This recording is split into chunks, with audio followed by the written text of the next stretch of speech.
સવિતાબેન, સવિતાબેન, કેમ છો? જય શ્રી કૃષ્ણ. આવો આવો અનિતાબેન, આવો. જય શ્રી કૃષ્ણ. કેમ છો? ક્યાં ગયા હતા? સાથે લેવા ગયા હતા? સારું સારું. કેવી ચાલે તમારે ખુશ્બુની પરીક્ષાની તૈયારી હતી? જો ને વાંચવા બેઠી છે મારી ખુશ્બુ. આ જો ને શાક પૂરું થઈ ગયું હતું ને શાક લેવા માટે આવી હતી. મને એમ થયું શાક લેતી જાઉં અને ખુશ્બુને મળતી જાઉં અને શુભેચ્છા બી આપતી જાઉં. પેપર હારા લખજે. મમ્મી છે આઈ થોપને હોય જઈએ છે ઘરે. ખુશ્બુ બેટા, તારે કેવી ચાલે પરીક્ષાની તૈયારી? બસ માસી આ વાંચું છું, પરીક્ષાની તૈયારી કરું છું, કાલથી પેપર ચાલુ થાય. મેં કીધું ચાલ ખુશ્બુ મળતી જાઉં. અમે તો અમારા જમાનામાં છે ને તે 4 વાગ્યાના ઉઠતા અને પરીક્ષાની તૈયારી કરતા અને મારા તો 70% આવ્યા હતા પરીક્ષામાં. અને સવાર ઉઠીને ઠંડા પોદરાના છે ને વાયડું લાગતા. ખબર હે તમારા જમાના તમે મોબાઈલ, ઇન્સ્ટાગ્રામ ચલવો, ફેસબુક ચલવો, અમારા જમાનામાં તો કંઈ જ નહીં હતું.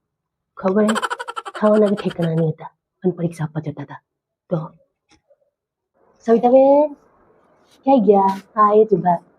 હા બસ આ શાક સમારતી હતી, બટાકાનું શાક બનાવી હતી મેં તો. આજે ડ્રેસ બહુ સારો પહેર્યો છે તમે. ક્યાંથી લાયા? સુરતથી લાયા છું? સારું લાગે. હા સુરતથી લીધો તો મેં ડ્રેસ. સારું છે ને? મને એક લાવી દે મમ્મી છે આઈ બેને જઈએ હવે. શું બનાવ્યું તમે આજે? બટાકાનું શાક બનાવ્યું? બટાકાનું શાક તમારા ભાઈને ભાવતું જ નહીં બિલકુલ. બટાકા લાવતી જ નહીં હું તો વળી તમારા ખુશ્બુ ભાવતા હશે બટાકા હે? અમારા તો ઘરમાં કોઈ જ નહીં ખાતું, આ નહીં ખાતો. તો વળી શાકભાજી એટલું બધું મોંઘું છે ને કે વાત જ નહીં પૂછે. થોડુંક લઈને આવતી રહી, ગરમી એટલી બધી લાગે કે વાત નહીં. કપડાં ધોવાઈ ગયા તમારા બધા? અમારે તો જો એટલા કપડાં પડ્યા એને બાકી છે બધા કપડાં. તમારા હા વહેલા ધોવાઈ જાય સવારે. અમારે તો આને મૂકવા જવાનું લેવા જવાનું બહુ કંટાળો આવે કે વાત નહીં પૂછે. તો પછી